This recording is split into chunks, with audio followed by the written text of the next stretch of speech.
This is Saturday, October 22nd, 2011, and we're about to put up the antenna for the new repeater site at Kelliher at 146.82, which just showed up on there a second ago.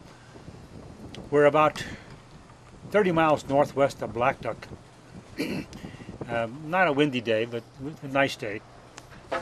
Matt here is working with a roll of hardline. It's about 200 or 300 feet of 7/8 hardline. We're not going to use the whole thing, but this thing has to be put up on a stand, so when the cable is pulled up in the air by rope to the tower, it just rolls off. There can't be any drag.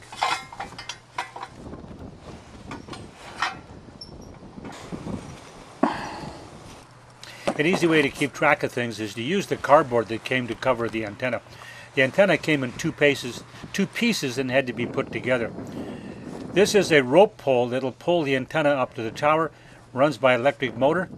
Plug it into the wall or in the repeater shack and you're all set. If you haven't got a repeater shack to plug it into, you plug it into a generator. Before the climbing starts, the rope is unspooled from the roll and laid out on the ground. There's a bit of a tug to get it off the roll, and the climber has to carry the rope attached to his harness. He doesn't want to have any tugging feeling pulling on him when he's climbing up the tower. Therefore, by laying the rope out ahead of time, it just makes it easier for him to climb.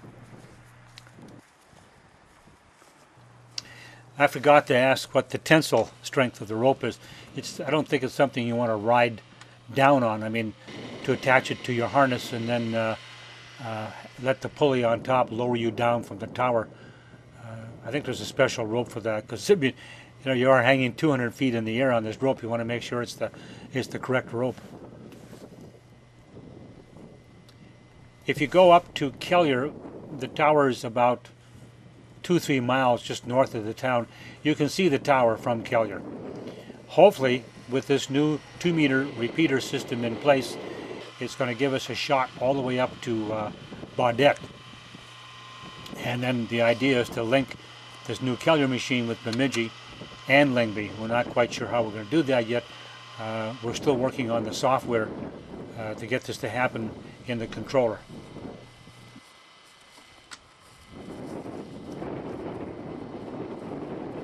Why do you lay it out rather than roll it as you go? Weight, so it doesn't fall on me.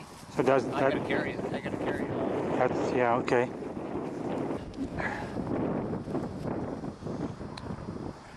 Well, what's special about those boots besides steel toes? They're not steel. Oh, they're not? No, they're steel shank. Ah, the bottom. The whole bottom steel. Okay. These are climbers' boots, and they had to be made special, and they cost about $400, maybe a little more than $400. Matt here is tightening up the UHF antenna, and here's the VHF antenna on a separate pole that will be clamped to the tower. The VHS monitors Bemidji, and the UHF is a control link.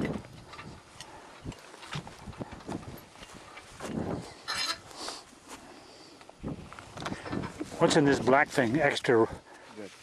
So when it pops, that's how much further it's going to fall. Okay, you got that's, and the other part stretch cord so it doesn't jerk you.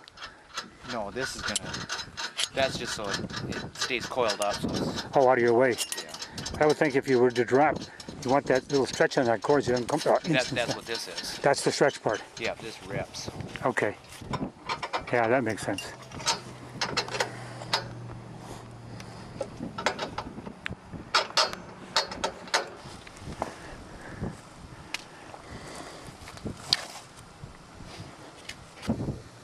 The idea here is to combine both UHF and VHF antennas with a splitter in a box, so we only had to feed one hard line down into the shack.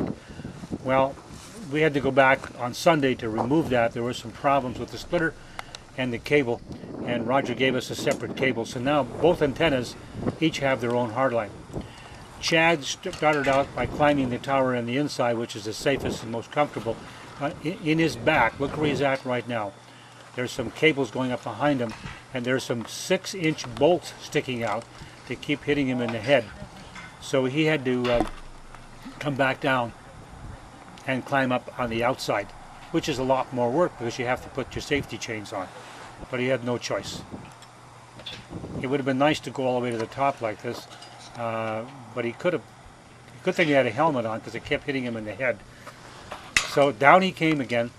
Now he's got to go to the outside of the tower, which means every time you climb, you have to hitch yourself with your safety clips. Watch what happens.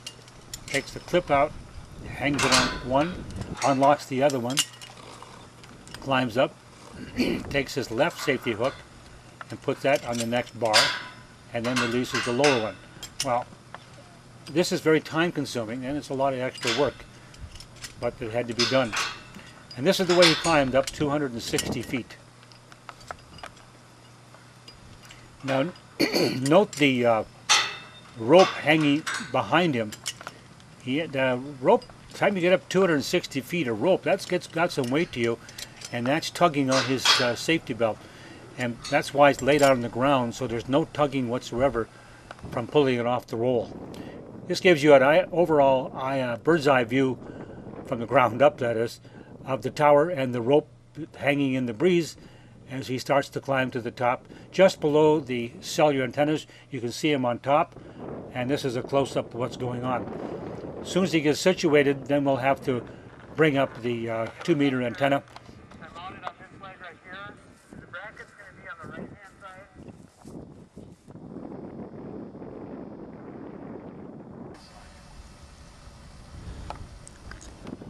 At this point, he's lowering his tool bag because he needs the weight, the rope that came off the winch. He's trying to make sure it gets on the right side of the guy wire. If it doesn't, then Matt will have to walk it all the way around. We want to pull the antenna up on the correct side. And one of the factors here, of course, is the wind. It doesn't allow him to get it on the right side of the cable. The wind is blowing from west to east, and he needs to get on the west side of the cable. He finally gets it down.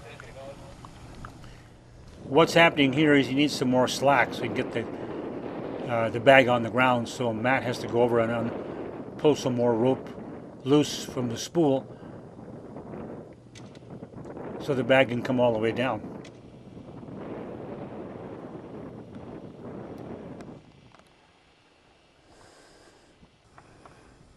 Trying to get over. You can't tell if you're over it already or if you're in line with it or what. Well, I'm way too far to the east. I can tell that from up here. Okay, well, I guess we're just going to have to drop it down. I'm going to have to run it all the way out there. Right, maybe just use the tag line to do it. Yeah.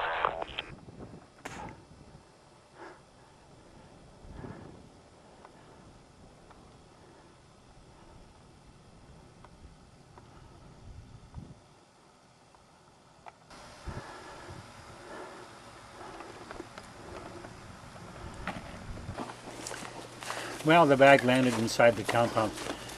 Matt's got a bucket of rope. He's going to tie onto that and has to walk it around the guy cable.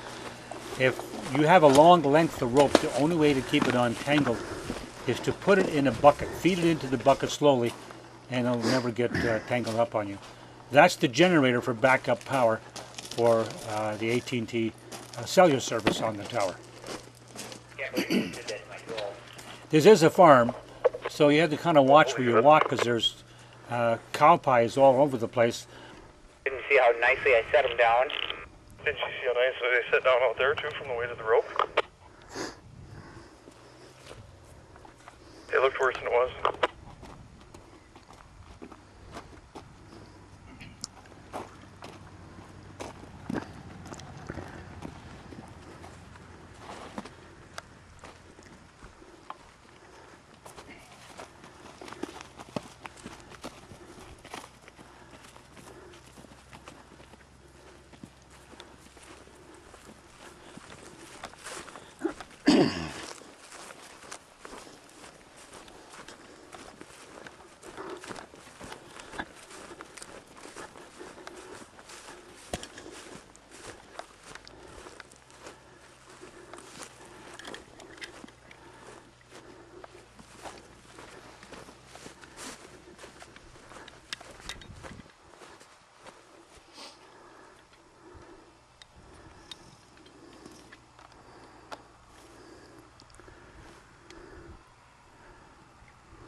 Yeah, now the rope is on the proper side of the guy line, so when we pull the antenna up, it'll be where it belongs.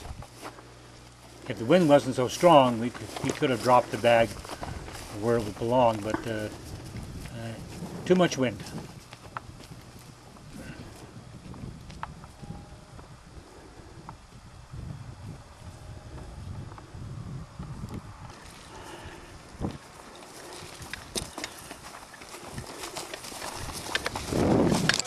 This is what the antenna looks like, 4 dipoles on a 20-foot pole. You'll note that all the dipoles are facing one direction, and that's where the majority of the signal is going to go. We're trying to get up north towards Baudette. Now, a lot of it will go behind it and around it, but most of it will go forward. If there was going to be an omnidirectional antenna, then each dipole would be changed by 90 degrees. The rope has to be attached so that the top end of the dipole faces up when we pull the antenna up the tower. This is called a tag line, and one person's job is to hold the antenna away from the tower. You don't want it smashing into the tower as it goes up and breaking something.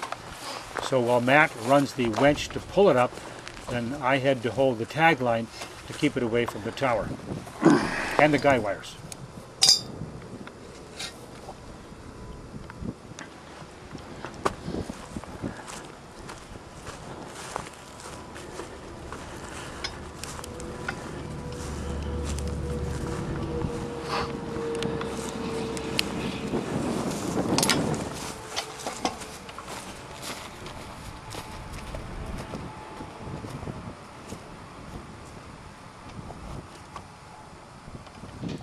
What Matt is doing here is fastening the ground pulley.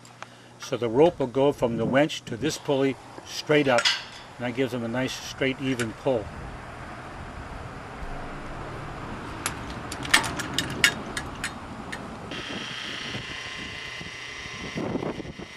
And now we're probably blowing 20-25 up here. Now, as the antenna started to rise off the ground, I had to run over and grab the tag line. You want to be away from the tower, not below it, because you want to get this thing away, and you've got more control if you back up 100 feet or maybe more.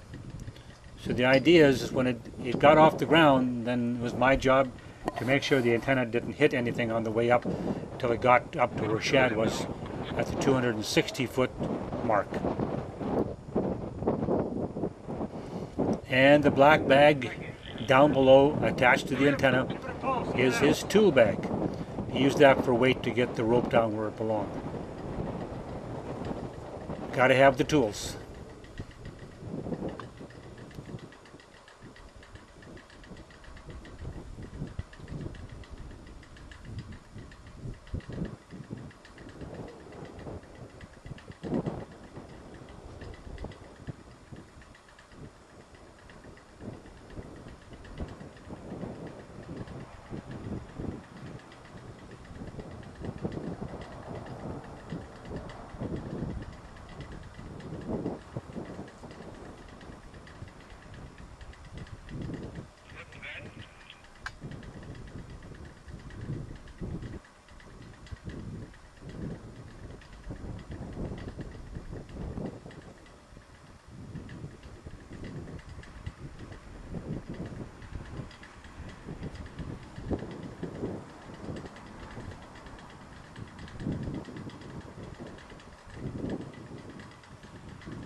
Okay.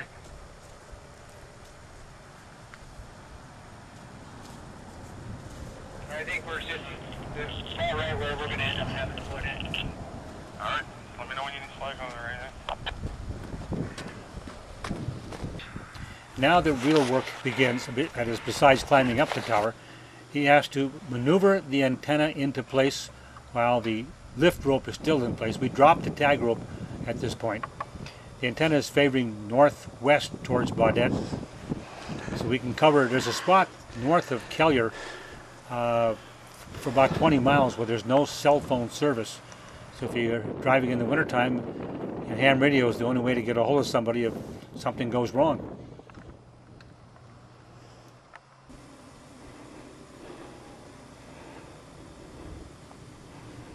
On the ground, Matt is getting ready to hoist up the hardline. And when Chad calls for it, that is. Hardline is 7/8. There's a spool of wire attached to it and a pair of pliers. That wire is used to tie the cable to the tower when Chad comes down. So the pliers and the roll of wire, instead of carrying it up in your tool bag, they just attach it to here.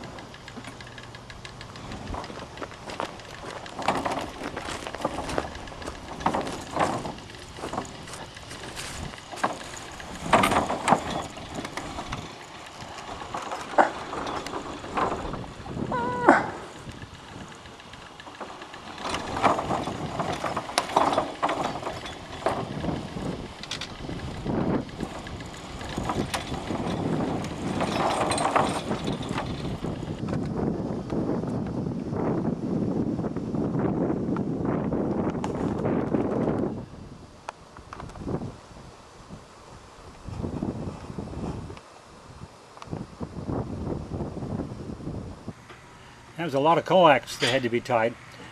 50 feet off the ground, Chad had to put up the 2-meter and UHF antenna that'll listen to Bemidji. And of course he had to run the hard line down, which is about 50 feet from that point to the ground. Didn't have to be very high. Still very awkward to hold that and try to stay buckled to the tower. Yeah, I'll sit on my knee.